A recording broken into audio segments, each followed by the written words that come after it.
Can you make it in doing just front end, just back end? Do you have to be a full stack developer, right? I think that's everybody's like big question is, hey, do I have to be a full stack developer?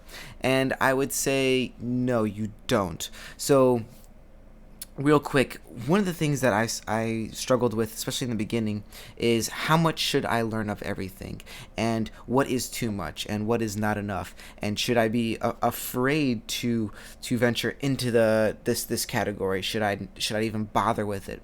And what I have come to find, and this is just my opinion, but what I have come to find is that you don't need all the extra stuff, okay? I think people learn a lot more than they really need to or that they want to, just because they're afraid that they don't know enough. Now, there's nothing wrong with learning. By all means, like, keep learning, keep gaining knowledge, but don't learn something that you're not planning on utilizing, right? Don't learn something just because you plan on using it to get a job, but ultimately have no interest in that thing, right?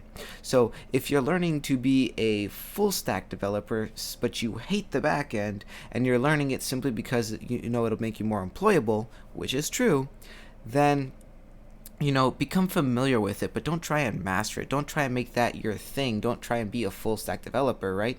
If you like just the front end side of things, and that's like where you want to be, then by all means, learn the front end side of things, but be familiar with a few aspects of the background. I think the thing is that people think they have to like master everything, but really you don't. So in animation, for example, there's a lot of aspects to it that people don't know about, right? You have the actual part of moving things, but before that, you have a guy who builds it. You have a guy who rigs it, who puts like bones inside of it, right? A puppeteer and all puppeteering and putting controllers, right? And then you have a guy who renders it, who lights it, all that other stuff, right? There's all these different aspects that combined make a final product.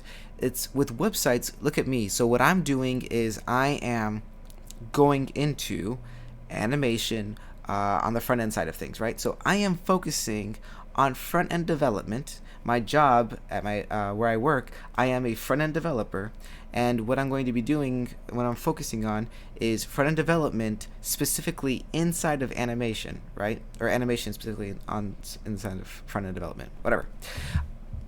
But that is a niche within a smaller part of the bigger whole. Now, what is important is if I knew just animation by itself for the front end, I don't think I'd be very employable. And the reason why is because that is so small and focused that it isn't helpful, because I'm not familiar with how that code is going to be utilized in the bigger picture, right? How is it going to interact with other things? Can it interact with other things, right? To know the bigger process, to know the bigger picture, right? It's helpful because it helps guide you in how you're going to build things, and ultimately, if you're going to be working with a team, it helps to know what their jobs are, what they do, and you don't have to 100% know their job, but it is helpful if you can understand some parts of what they're doing for that job, right?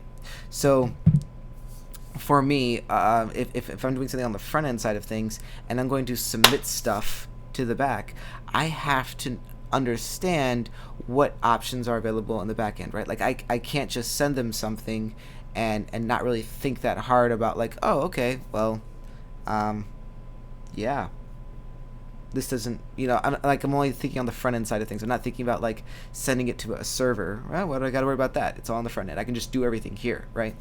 So I think that's just an important thing to think about, because I think a lot of us, especially in the beginning, are not sure what we should learn. And we hear a lot of people who are more veteran than us tell us that, oh, you need to learn this. Oh, no, you need to learn this. You need to learn this, right? Nobody's hiring these guys anymore. Nobody's, and by all means, take information about all that. But in reality, you're looking for one job, right? Unless you're doing freelance, in which case now your necessities might grow, but you could also be more of a focused freelancer. But the point is that don't be jumping into full stack just because you think it'll make you more employable, right? If you don't want to do full stack, right? Don't be jumping into strictly back end because you hate the front end. But sorry. Don't be jumping strictly into full stack because you love the back end, but you don't want to deal with the front end at all, right? By all means, there's other things to consider. I mean, yes, there's a pay difference. Yes, there's an employability difference and all that stuff. But at the end of the day, if you only need one of those things to get the job, be familiar with the other aspects of building a website. Be familiar with the other aspects that aren't directly related to you, but they can aid you, and you should be familiar with how they're all, kind of coming together. That's the kind of stuff that's important. That's the kind of stuff that is helpful overall, to learn, right? So you don't need to master it all, but by all means be familiar with it all, okay? And this also means that you can probably start applying to jobs sooner than you think. This also means that you can start putting your work out there sooner than you think. You'll get feedback, you'll get criticism, you'll get whatever, but who cares, right? If you're looking for one job, get the one job in the direction you want to go in, and then just take it from there, okay? Because once you've got the job, now you can decide, okay, do I need to learn more about this? Do I need to learn more about that? What more do I want to do? Is this enough? This is interesting to me, right? Find out what it is you want to do and start taking it in that direction. Now, like I said, there's nothing wrong with having a very small focus and niche, but it is advantageous for you and more powerful for you to be familiar with how that small niche fits into the larger picture. Okay, now this is all just my opinion, but like I said, right now I'm a front-end developer and I am starting to focus specifically on animation on the web. And if I'm going to be focusing on animation on the web, it is a small part of a website, and there's other parts that are going to be utilizing it, that are incorporated into it. So it's helpful to know exactly what's going on the front end, and it will also be helpful to be familiar with all the other aspects of a website. Okay. All right. With that being said, this is Chris with CodeChris.com. Thank you for watching, liking, and subscribing, and just go ahead and share the video. All right. Talk to you later. Bye bye.